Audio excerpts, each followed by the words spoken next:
அன்பு சொந்தங்களே, திமுகவை பற்றி எவ்வளவு பேசினாலும் கூட அது புளிச்ச மோர்ல புளிச்ச தண்ணியை ஊத்துற மாதிரி. ஏன்னா அவ்வளவு பேர் திட்டி தீத்துட்டாங்க. ரோட்ல இருந்து திட்டுறாங்க, வீட்டில இருந்து திட்டுறாங்க. அதற்கு மேல புதுசா நான் என்ன பேச போறேன்? தலைவர்கள் எல்லோருமே பேசிட்டாங்க. சட்டம் ஒழுங்கு சந்தி சிரிக்கிறது. வீதியில ஒரு பெண் பாதுகாப்பாக, ஒரு சகோதரியோ தாயாரோ வீதியில எங்கேயுமே நடமாட முடியாது. ஏன்? நம்மை பாதுகாக்கக்கூடிய காவல்துறைக்கு பாதுகாப்பு இல்லாத ஒரு அவல நிலை தமிழகத்தில் மட்டும்தான். இந்தியாவில் எங்கேயுமே இல்லைங்க, தமிழகத்தில் மட்டும்தான் இருக்கு. பாதுகாப்பு கொடுப்பவங்களுக்கே பாதுகாப்பு இல்லைன்னா, இந்த வல்னரபிள் செக்ஷன் என்று சொல்லக்கூடிய நம்முடைய பெண்களாக இருக்கட்டும், குழந்தைகளாக இருக்கட்டும், அவர்களுக்கு தமிழகத்தில் எந்த விதமான பாதுகாப்பு கடந்த 4.5 ஆண்டுகள் நாம் பார்த்திருக்கின்றோம். அருமை சொந்தங்களே, இன்னைக்கும் தலையாட்டி பொம்மையை போல முதலமைச்சர் அவர்கள் அமர்ந்திருக்கின்றார். அவருடைய கழுத்து 2 பக்கம் மட்டும்தான் திரும்பும், லெஃப்ட் டர்ன் ரைட் டர்ன். இந்த பக்கம் சொன்னா இந்த பக்கம் திருப்பார், இந்த பக்கம் சொன்னா இந்த பக்கம் திருப்பார்.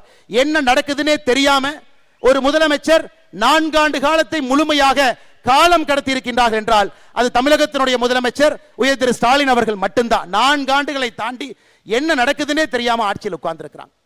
அருமை சொந்தங்களை, இன்னைக்கு சொல்றாங்க பொங்கலுக்கு 3000 ரூபாய் கொடுத்துறோம். அவங்க பொங்கலுக்கு 3000 கொடுத்தோன்னே நாம் அப்படியே கியூ கட்டி நின்று அவருக்கு ஓட்டு போடுவோம் முதலமைச்சர் அவர்கள் அந்த ஏசி அறையில் நம்புறாங்க. அன்பு சொந்தங்களே, நம்முடைய திராவிட முன்னேற்ற கழகத்தினுடைய ஆட்சி வரும் பொழுது 2021 தமிழகத்தினுடைய ஒரு ரேஷன் கார்டின் மீது 2,04,000 ரூபாய் கடன் இருந்துச்சு. ஐயா, நான் திரும்பவும் சொல்றேங்க ஐயா, இதை குறிப்பாக நம்முடைய சகோதரிகள் தாய்மார்கள் கேட்டுக்கணும். 2021 திமுக ஆட்சி வந்த பொழுது ஒரு ரேஷன் அட்டையின் மீது இருந்த கடன் 2,04,000 ரூபாய். இன்னைக்கு 2025 ஜனவரி மாசத்துல இன்னைக்கு நாம் பேசக்கூடியது ஒரு ரேஷன் அட்டையின் மீது இருக்கக்கூடிய கடன் 4,54,000 ரூபாய். 2,04,000 ரூபாய் ரேஷன் அட்டையின் மீது இருந்த கடன் இன்னைக்கு 4,54,000.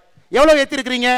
2,50,000 ரூபாய் ஒரு ரேஷன் அட்டையின் மீது ஒரு குடும்பத்தின் மீது கடனை ஏத்திட்டு பொங்கலுக்கு எவ்வளவு கொடுத்தீங்க? 2026 22 0 பொங்கலுக்கு 1 ரூபா கொடுக்கல. 2023 எவ்வளவு கொடுத்தீங்க? 1000 ரூபாய்.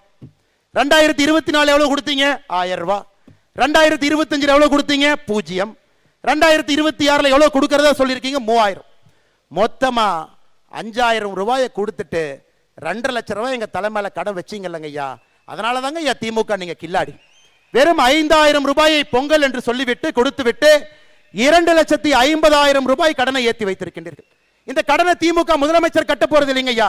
நம்முடைய குழந்தைகள் உழைத்து கடனை கட்டணும். நம்முடைய பேர குழந்தைகள் வரை கடனை கட்டணும். 9,74,000 கோடி கடன்.